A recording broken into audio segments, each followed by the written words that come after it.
welcome to my home and welcome to Behind Closed Doors.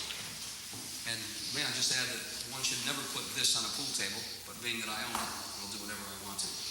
Mick, away we go. I'm going to make this ball here, and then we can talk. Okay.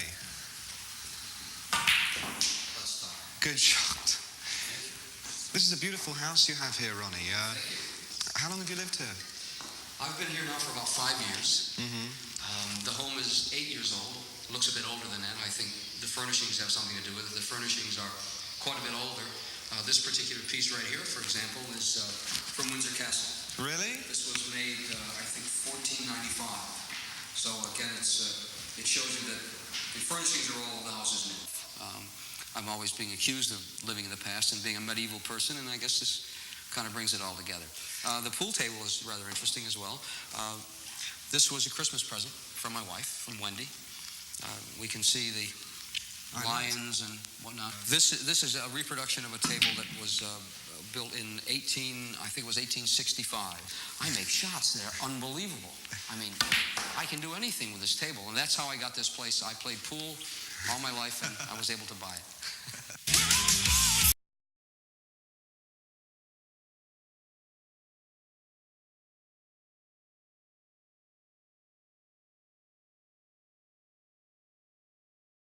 One of my favorite places in all the world because it contains words. And what's important to me are more of the things that I live around. This chair.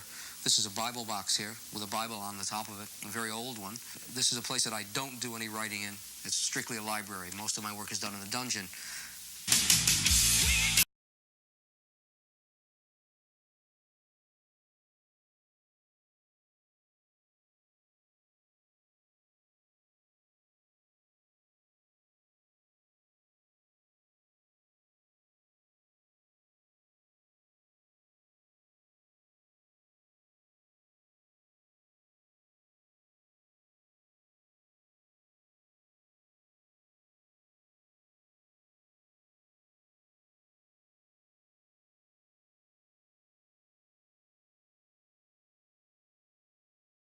Dining room, as you can see, the table at which I eat my most favorite meal in all the world, which is Indian food.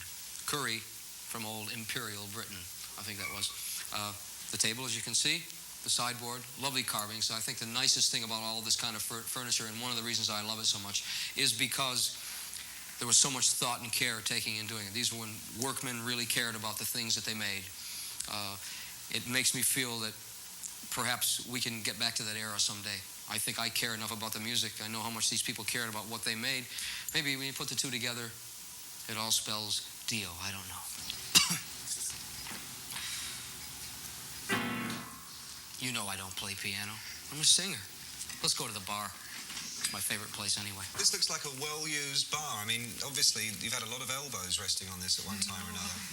Well, I should perhaps mention some of the other people in the band as well. And, when we talk about the bar, that of course brings to mind, our friend, my mate Jimmy Bain. Yeah.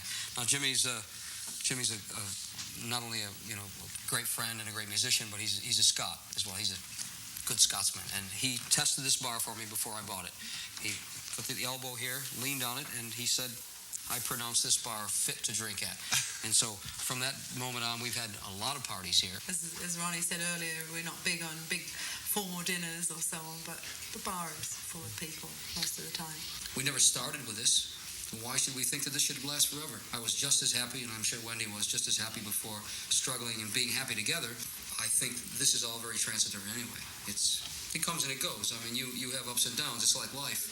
Life goes through great waves of emotion and passion and great lows of despair and whatnot. That's the way life is. Life, it ebbs and flows like the sea does. We've had a lot of very hard times over the years. I remember the time when Ronnie and Rainbow Party Company, and we were living in Connecticut, and the manager didn't want to manage Ronnie anymore, and he didn't have a job, and we didn't have any money or anything, and we basically were thrown out to the cold, and it was freezing cold, and we just picked up our belongings, which weren't very many, and drove in a car that had no insurance, and drove 3,000 miles to California because we figured this was where Ronnie could start again.